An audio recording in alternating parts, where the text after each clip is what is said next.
Hello friends, hope you are good. Welcome back to your channel Bio Exam and Research Support by Archana.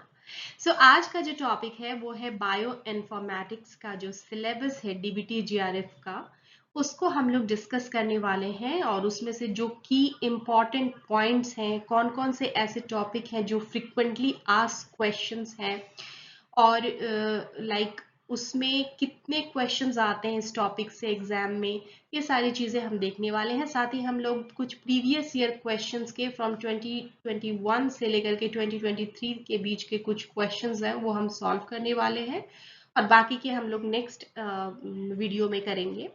So before we get started with the actual content, let's just मैं आपको ये बताना चाहती हूँ कि आखिर bio इन्फॉर्मेटिशियन करते क्या है और अभी के लिए, साथ ही आगे जब आप पीएचडी करोगे after qualifying your DBT JRF exam, तो ऑल द बेस्ट। आप लोग जरूर अच्छी जगह पे पीएचडी में एनरोल करोगे एंड उसमें तब जाके आप, जब अगर आपने बायो इन्फॉर्मेटिक्स लिया तो आपका क्या क्या एडवांटेज होगा आपको, वो चीज़ें भी मैं बताऊंगी। तो एक्चुअली जो बायो इन्फॉर्मेटिशियंस होते हैं वो बायोलॉजिकल डेटा को एनालाइज और इंटरप्रेट करते हैं, जिसमें कंप्यूटर साइंस और मैथमेटिक्स और बायोलॉजी का एक यूज होता है, कॉम्बिनेशन एक यूज होता है। बायो इन्फॉर्मेटिक्स में gene sequencing, protein structure prediction, evolutionary biology और ड्रग डिस्कवरी जैसी एक्टिविटीज होती हैं। ये टूल और सॉफ्टवेयर डेवलप करते हैं जो लार्ज स्केल बायोलॉजिकल डेटा जैसे डीएनए सीक्वेंसेस को एनालाइज करने में मदद करते हैं। अब देखो, बायो इन्फॉर्मेटिक्स से अगर आप पीएचडी करते हो तो उसके बहुत सारे बेनिफिट है। फर्स्टली कि ये हाई डिमांड में है। रिसर्च, फार्मा और टेक इंडस्ट्रीज में स्किल्ड बायो इन्फॉर्मेटिशियन की डिमांड बढ़ रही है डे बाय डे। सेकेंडली, ये इंटरडिसिप्लिनरी जो है वो स्किल्स है। कंप्यूटर साइंस, बायोलॉजी और डेटा एनालिसिस का डीप नॉलेज डेवलप होता है। इनोवेटिव है, इसमें रिसर्च अपॉर्चुनिटीज बहुत ज़्यादा है और जो करियर ऑप्शंस है ना वो बहुत लिक्रेटिव है। मतलब हाई पेइंग जॉब अपॉर्चुनिटीज इसमें अवेलेबल है। सबसे बड़ा एडवांटेज इसमें क्या है ना कि आप इसमें रिमोटली भी वर्क कर सकते हो इन कंपनीज। तो ये सारे एडवांटेज हैं। तो जब आप पीएचडी क्वालिफाई कर जाओगे, एंट्रेंसेस लाइक डीबीटी जीआरएफ और ये सब चीज़ें जब आप क्वालिफाई कर जाओगे, फेलोशिप्स आपको मिल जाएगी, तो आप इसके बारे में सोच सकते हो। लेकिन अभी जो है, अभी के लिए हम लोग देखेंगे कि डीबीटी जीआरएफ में बायो इन्फॉर्मेटिक्स का क्या सिलेबस है और उसको हमें कैसे कंप्लीट करना है। तो देखिए, ये जो सिलेबस है ये टोटल इसमें 9 टॉपिक्स हैं। टोटल 9 टॉपिक्स हैं इसमें और उसको हम लोग एनालाइज करेंगे। अब देखते हैं कि इसमें नंबर ऑफ क्वेश्चंस कितने पूछे जाते हैं डीबीटी जीआरएफ में इस टॉपिक से। तो सारे 2021 और से 2023 का जब एनालिसिस मैंने डीबीटी जीआरएफ क्वेश्चंस का किया तो इसमें 7 to 14 क्वेश्चंस पूछे गए हैं और अगर आप इसको मार्क्स में कन्वर्ट करो तो it is almost 21 to 42 marks and which is quite good. और इसमें से कुछ क्वेश्चंस ऐसे होते हैं जिसको आप इजीली जो है ना आप उसको आप सॉल्व कर सकते हो, उसमें ज्यादा टाइम नहीं लगेगा। और कुछ ऐसे उसमें टॉपिक्स हैं जो बार बार उसी से क्वेश्चन आते हैं, वो भी हम लोग अभी देखने वाले हैं। तो questions that are asked again and again means frequently asked questions from this topic। तो अब जब आप इसको डिवाइड करोगे तो जैसे कुछ कंजर्व्ड सीक्वेंस के ऊपर आता है, ब्लॉसम मैट्रिक्स के ऊपर आता है, केट्यूपल के ऊपर आता है, ब्लास्ट क्या है, बूटस्ट्रैप वैल्यू क्या है, एचएमएम मोटिफ वगैरह कैसे आइडेंटिफाई करते हैं, उसके बाद अल्फा फोल्ड के ऊपर कौन सा एल्गोरिदम यूज हुआ है, क्लेडोग्राम, सिमिलैरिटी और आइडेंटिटी में डिफरेंस, पी वैल्यू, ई वैल्यू, ये सारे जो कॉमन चीजें हैं ना, ये फ्रिक्वेंटली आस्क्ड क्वेश्चंस है एज पर आवर एनालिसिस। तो आप जब भी इसको पढ़ रहे हो ना, जब इस टॉपिक को बायोइन्फॉर्मेटिक्स को जब भी आप पढ़ोगे तब तो आप इन सब चीजों पे ज्यादा फोकस करो, क्योंकि देखो इतना ज्यादा पढ़ना है डीबीटी जीआरएफ में। अगर आप स्टार्टिंग से लेके लास्ट तक का सिलेबस देखते हो तो बहुत ज्यादा हो जाता है। तो इसमें हमें पढ़ना स्मार्टली है। अगर हम स्मार्टली पढ़ते हैं तो हम अपना टाइम सेव कर सकते हैं और जो बहुत डिफिकल्ट टॉपिक्स है उसमें लगा सकते हैं। तो क्या है, डिवाइड द बायोइन्फॉर्मेटिक्स सिलेबस। अब इसके सिलेबस जो है ना, उसमें जो मैंने डिफरेंट टाइप्स देखे, जो इंपॉर्टेंट पॉइंट्स हैं वो है सीक्वेंस अलाइनमेंट, इसमें कौन सा टूल यूज होता है, ग्लोबल और लोकल अलाइनमेंट के बारे में, और कौन सा एल्गोरिदम होता है उसमें, फिर मल्टीपल सीक्वेंस अलाइनमेंट के लिए कौन कौन से टूल्स हैं, डिफरेंट डेटाबेसेस जैसे कि जेन बैंक है, और उसके बाद प्रोटीन प्रोटीन इंटरेक्शन के लिए भी कुछ डेटाबेसेस हैं, प्रोटीन स्ट्रक्चर के लिए डेटाबेसेस हैं, जीन ऑन्टोलॉजी के लिए हैं। तो ये सारी चीजें जो है वो डेटाबेसेस में आती हैं। फिर एल्गोरिदम्स एंड मॉडल्स कौन कौन से यूज होते हैं, फिर होमोलॉजी मॉडलिंग के बारे में है, फाइलोजेनेटिक्स से भी क्वेश्चंस आते हैं, और जीनोमिक्स एंड सीक्वेंसिंग से भी क्वेश्चंस आते हैं, प्रोटीन स्ट्रक्चर के ऊपर भी आता है, और जो ब्लास्ट है ना, ब्लास्ट के डिफरेंट टाइप्स हैं, वो सारे टाइप्स भी इसमें आते हैं। तो ये सारी चीजें जो है वो बहुत इंपॉर्टेंट है। देखो, जब भी आप पढ़ रहे हो, पहले इस वीडियो को पूरा देख लो, और जब भी आप पढ़ रहे हो ना, तो इन सारी चीजों पे ज्यादा फोकस करना। और मैंने आपको अपने एक प्रीवियस वीडियो में आपको बताया है कि कैसे आप प्रीवियस ईयर क्वेश्चन के साथ भी स्टडी कर सकते हो। तो जब भी आप प्रीवियस ईयर क्वेश्चन को देखते हो, तो उसके हिसाब से आप एक शॉर्ट नोट्स बना लो, उसको बार बार रिवाइज करो। तो एक तो हमारा ये चलता है कि हम उसको लॉन्ग में डिटेल में पढ़ते हैं। सेकेंडली हम लोग क्या कर सकते हैं कि जो चीजें हैं, क्वेश्चन पैटर्न को अंडरस्टैंड करो, फ्रिक्वेंटली आस्क्ड क्वेश्चंस को अंडरस्टैंड करो। नाउ प्रीवियस ईयर क्वेश्चंस को अब हम यहाँ से सॉल्व करना स्टार्ट करेंगे। तो जो फर्स्ट क्वेश्चन है वो है, which of the following can be used for discovery of unknown conserved motifs in a given set of DNA और प्रोटीन सीक्वेंसेस। इसमें चार ऑप्शंस हैं, ब्लास्ट, फाइलिप, क्लस्टल एंड एमईएमई।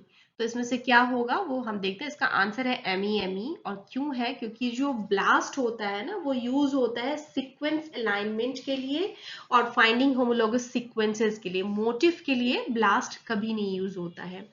जो फाइलिप है वो फाइलोजेनेटिक जो है एनालिसिस के लिए यूज होता है, मोटिव डिस्कवरी के लिए। कि नाम से ही देख लो आप, फाइलिप है, phylogenetics something related to that. तो आप इसको याद कर लो, स्क्रीनशॉट ले लो। इसमें आप कुछ एक्स्ट्रा टर्म्स भी आप लगा के इसमें ना आप एक नोट्स जैसा बना लो। मैंने आपको एक अपने प्रीवियस वीडियो में भी बताया था ये चीज, और आप ये चीज हर जगह पे अप्लाई कर सकते हो। नेक्स्ट है कि क्लस्टल। तो Clustal is used for multiple sequence alignment but not specifically for motif discovery. यहाँ पे जो है ना पूछा पूछा जा रहा है कि कंजर्व मोटिव के लिए जो है ना, तो उसके केस में MEME होगा, which is designed to identify and analyze conserved motifs in a sequences. So now moving to the next question. Next question is, which of the following BLAST search program is used to find the putative function of a given nucleotide sequence to search a protein sequence database? मैंने आपको पहले भी कहा था कि blast जो है ना वो बहुत इंपॉर्टेंट टॉपिक है। इसके सारे टाइप्स और उसका क्या फंक्शन है ये आपको बिल्कुल अच्छे से पता होना चाहिए, क्योंकि एक न एक या दो क्वेश्चंस तो इससे आते ही आते हैं। तो इसका जो आंसर है ना वो ब्लास्ट एक्स है। और एक्चुअली ब्लास्ट एक्स क्या करता है, वो जो एक न्यूक्लियोटाइड सीक्वेंस जो क्वेरी हम डालते हैं उसको ट्रांसलेट करता है into possible protein sequences in all 6 reading frames and compares them to a protein sequence database. उससे कंपेयर करता है, और कंपेयर करके ना वो प्रेडिक्ट करता है कि इसका प्यूटेटिव फंक्शन क्या हो सकता है, एज्यूम करता है कि क्या फंक्शन इसका प्रोबेबल हो सकता है। कैसे, तो bye identifying similar protein sequences in their and their functions which is present in the database. आपका जो होमवर्क है वो बाकी सारे जो ब्लास्ट है ना उसके बारे में आपको कोई भी स्टैंडर्ड बुक आपको लेके पढ़ना है, और ये सारे इसका एक लिस्ट बना लेना है कि कौन सा ब्लास्ट किसके लिए यूज होता है। Now the next question is, two protein sequences can be aligned with the help of a blossom matrix and the blossom matrices were developed by। इसमें चार ऑप्शंस हैं। पहला ऑप्शन बोल रहा है कि aligning sequences of closely related sequences। Second में बात कर रहा है distantly related sequences। तीसरा जो ऑप्शन है वो है Smith Waterman alignment of sequences. और फोर्थ वाला needle man alignment of sequences के बारे में कह रहे हैं। तो एक्चुअली उसके लिए ना हमें पहले ब्लॉसम को जानना पड़ेगा, क्या है ब्लॉसम। तो इसमें क्या होता है, ब्लॉसम जो है ना, ये एक स्कोरिंग मैट्रिक्स है जो प्रोटीन सीक्वेंसेस को कंपेयर और अलाइन करने के लिए यूज होता है। ये मैट्रिक्स उन प्रोटीन सीक्वेंसेस के बीच सिमिलैरिटी को मेजर करती है जो एक दूसरे से ज्यादा क्लोजली रिलेटेड नहीं होते हैं, यानी कि जो डिस्टेंटली रिलेटेड होते हैं। तो इसीलिए ऑप्शन 2 इसका सही आंसर है। और इस मैट्रिक्स का यूज करते हुए अगर दो प्रोटीन सीक्वेंसेस में सिमिलर या सेम अमाइनो एसिड्स होते हैं तो उन्हें हाई स्कोर दिया जाता है। अगर उनमें डिफरेंसेस होते हैं तो लो स्कोर मिलता है। ब्लॉसम मैट्रिक्स का जो यूज होता है ना, वो प्रोटीन स्ट्रक्चर और फंक्शन को अंडरस्टैंड करने के लिए होता है, उसमें हेल्प करता है। तो इस तरह से आपको ब्लॉसम मैट्रिक्स के बारे में पता चल गया। देखो, जब भी आपने ये 4 ऑप्शंस देखे ना, आपको ब्लॉसम के बारे में तो यहाँ पे मैंने बता दिया, पता चल गया। अब आपके मन में क्वेरी होनी चाहिए कि बाकी जो 2 ऑप्शंस हैं, जैसे कि ये जो 3 ऑप्शंस हैं, उसमें जैसे स्मिथ और वाटरमैन के बारे में, नीलमैन वुंश के बारे में बताया गया, तो ये सब क्या है एक्चुअली, इसके बारे में क्यूरियोसिटी आपको होनी चाहिए। और जब भी पढ़ रहे हो ना, तो इसको अच्छे से आप देख लो कि आखिर इसमें है क्या। तो बढ़ते हैं नेक्स्ट क्वेश्चन की तरफ। AlphaFold is an artificial intelligence based method for, इसने ऑलरेडी बता दिया कि AlphaFold जो है वो एक AI बेस्ड मेथड है। और ये किसके लिए यूज होता है, तो इसमें ऑप्शंस आप देख लो। Prediction of protein functions based on folding. अब देखो, फोल्ड है, फोल्डिंग होगा, कुछ हो सकता है क्या नहीं। उसके बाद सेकेंड है perform de novo protein folding. Third है perform protein folding based on a model trained on existing protein structure. अब देखो 1 और 3 को आप देखो, है ना, ऑप्शंस को अंडरस्टैंड करो कि किसमें क्या डिफरेंस है। Perform protein folding for alpha helices, ठीक है। तो जो अल्फा फोल्ड है ना, इसने ऑलरेडी बताया कि ये एआई बेस्ड मेथड है। तो ये क्या करता है, ये कोई स्क्रैच से स्टार्ट नहीं होता है, ये बिल्ड होता है किस पर, विच इज ऑलरेडी नोन। जो चीज ऑलरेडी नोन है उसके ऊपर ये बनता है। और ये बताता है कि how proteins fold by learning from lots of known protein shapes. बहुत सारे प्रोटीन शेप्स जो होते हैं ना, उसके बेसिस पर ये बताता है। तो इसका है कि perform protein folding based on a model trained on existing protein structure, कोई न्यू नहीं, एग्जिस्टिंग प्रोटीन स्ट्रक्चर। तो बढ़ते हैं नेक्स्ट क्वेश्चन की ओर। अब इस क्वेश्चन को आप पढ़ो। ये क्वेश्चन इतना इजी है, लेकिन जब हम इसको पहली बार देखते हैं तो हमें लगता है पता नहीं क्या कैलकुलेशन करना है, क्या नहीं करना है। तो इसमें क्या है ना, डेप्थ ऑफ कवरेज निकालना है। तो डेप्थ ऑफ कवरेज जो होता है ना, उसका क्या फॉर्मूला होता है वो मैं आपको बताती हूँ, लेकिन आप इसको जरूर से ट्राई करना खुद से, क्योंकि ये बहुत ही इजी है। एक 9th 10th का बच्चा भी इसको आराम से सॉल्व कर सकता है जब उसको फॉर्मूला पता हो।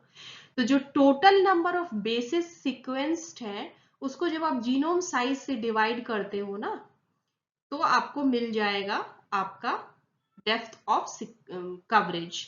तो यहाँ पे आपको सब कुछ बताया गया है कि after sequencing the genome of a new species you have obtained इतना amount of reads and each of 100 nucleotide in length. तो सबसे पहले आपको क्या करना होगा, आपको जो 25000000 है उसको 100 से आप मल्टीप्लाई करोगे, ठीक है ना। हर न्यूक्लियोटाइड उसमें बताया कि एक रीड जो है वो 100 न्यूक्लियोटाइड का है।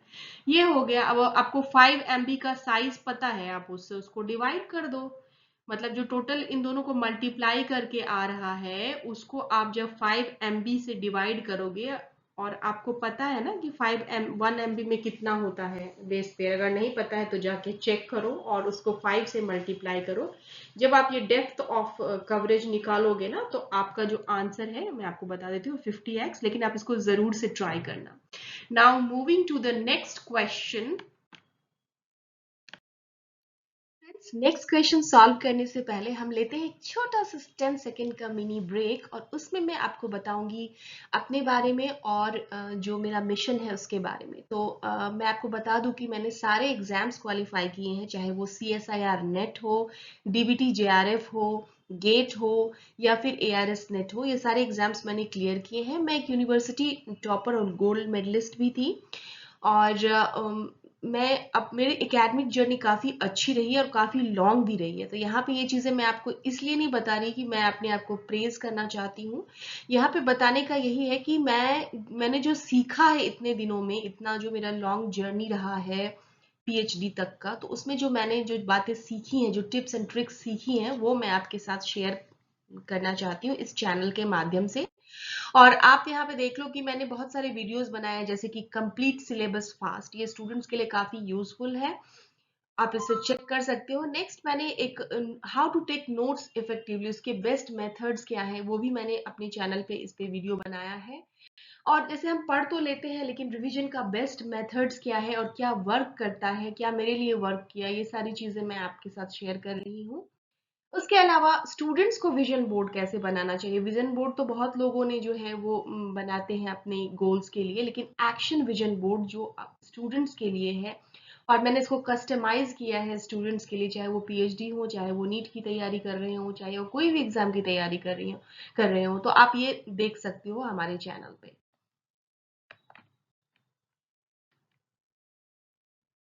The next question is, which of these is not a multiple sequence alignment program? इसके ऑप्शंस बड़े इंटरेस्टिंग है। टी कॉफी, यहाँ पे टी और कॉफी की बात हो रही है। Well, T Coffee first option है, सेकंड है क्लस्टल डब्ल्यू, थर्ड है क्लस्टल एक्स और फोर्थ है blast.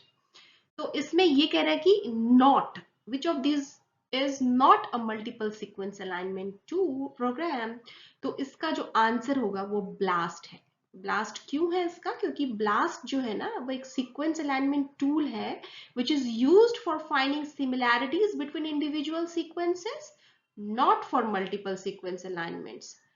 eCoffee, Clustal W and Clustal X are programs specifically designed for multiple sequence alignment. जो टी कॉफी है ना, ये थोड़ा सा आपको नया नाम लग रहा होगा, ये है multiple sequence alignment program that combines several alignment methods for improved accuracy. तो उसको याद कर लो, आप स्क्रीनशॉट ले लो। और अब जो नेक्स्ट क्वेश्चन है वो हम लोग देख लेते हैं कि क्या है। देखो यहाँ पे हम लोग जो है क्वेश्चंस देख रहे हैं, ये सारे क्वेश्चन डीबीटी जीआरएफ में पूछे जा चुके हैं, कोई भी क्वेश्चन अलग से नहीं है, सारे के सारे जो है प्रीवियस ईयर क्वेश्चंस के हैं। और एक चीज आपने यहाँ पे नोटिस की होगी कि जो बायोइन्फॉर्मेटिक्स के क्वेश्चन है डीबीटी जीआरएफ के, वो बहुत ज्यादा डीप नहीं है। अगर आपकी अंडरस्टैंडिंग है, आप की टर्म्स अंडरस्टैंड करते हो, आपको पता है कि की टर्म्स क्या है, इसका क्या मीनिंग है, और साथ में आपका इसका फंक्शन आपको पता है अगर, तो आप आराम से क्वेश्चन सॉल्व कर लोगे। जो कुछ अलग टाइप के कुछ छोटे मोटे कैलकुलेशंस आते हैं, जैसे कि हमने प्रीवियस क्वेश्चन में हमने डेप्थ ऑफ कवरेज निकाला था, उस तरह के क्वेश्चंस आते हैं जो आप इजीली सॉल्व कर लोगे। तो बहुत ज्यादा डीप नहीं जाना है, लेकिन हाँ आपको पता होना चाहिए कि किस चीज का क्या फंक्शन है, किस टूल का क्या फंक्शन है, कौन से डेटाबेस किस लिए है, और कौन सा सर्च जो है वो किस चीज के लिए किया जाता है, different types of blast, E value P value क्या है, सिमिलैरिटी क्या है, आइडेंटिटी क्या है, ये इस तरह की चीजें आपको पता होनी चाहिए।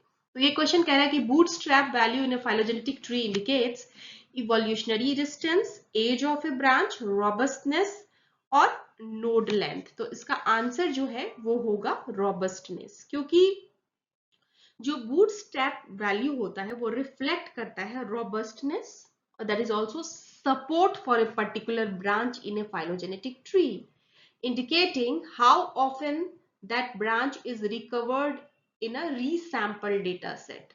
तो यहाँ पे जो है इसका आंसर होगा robustness. नाउ नेक्स्ट क्वेश्चन जो है वो है आपका एक एल्गोरिदम के ऊपर। तो इसमें ग्लोबल और लोकल अलाइनमेंट की बातें हो रही हैं। तो आपको ये भी पता होना चाहिए कि लोकल अलाइनमेंट क्या है और जो है और ग्लोबल अलाइनमेंट क्या है, और जो है वो लोकल अलाइनमेंट और ग्लोबल अलाइनमेंट के लिए आपको मैं ये बताना चाहूंगी कि लोकल अलाइनमेंट जो है ना वो कंपेयर करता है और मैच करता है the most similar region of two sequences. दो सीक्वेंसेस में मोस्ट सिमिलर रीजन क्या है वो आपको कैसे पता चलेगा? लोकल अलाइनमेंट से। लेकिन ग्लोबल, नाम से ही देखो, ग्लोबल अलाइनमेंट जो होता है ना, compare the sequences across their entire length, उनके जो सीक्वेंसेस के एंटायर लेंथ में वो होता है। तो ये चीज है, और इसका आंसर जो होगा ना इस क्वेश्चन का वो होगा कि an algorithm to perform local alignments. आप डिटेल में जाके लोकल अलाइनमेंट और ग्लोबल अलाइनमेंट और उसके एल्गोरिदम को आप अच्छे से आप पढ़ लो। Now moving to the next question. देखो ब्लॉसम स्कोरिंग मैट्रिक्स से भी एक क्वेश्चन आ चुका है फिर से, ये बहुत इंपॉर्टेंट है। आप पैम मैट्रिक्स के बारे में भी आप देख लेना, पैम के बारे में। तो ये कह रहा है कि it is used for alignment of DNA sequences, DNA and protein sequences only and homology modelling. Number 4 बिल्कुल भी नहीं होगा, होमोलॉजी मॉडलिंग के लिए बिल्कुल भी यूज नहीं होता है। और नंबर 1 एंड 2 भी नहीं होगा, क्योंकि ये जो है ना वो केवल प्रोटीन सीक्वेंसेस के अलाइनमेंट के लिए यूज होता है। Or it helps in comparing protein sequences by scoring the likelihood of amino acid substitution based on evolutionary data. तो इसका आंसर होगा number 3. Now moving to the next question. Yourself. Now, if you find the entire video useful, you can check our channel on which we post different study related tips and tricks. And also, if you are a biotechnology student or PhD student, you can get so many useful things on our channel. So stay tuned. See you in the next video. Thank you so much for watching till then. Bye bye.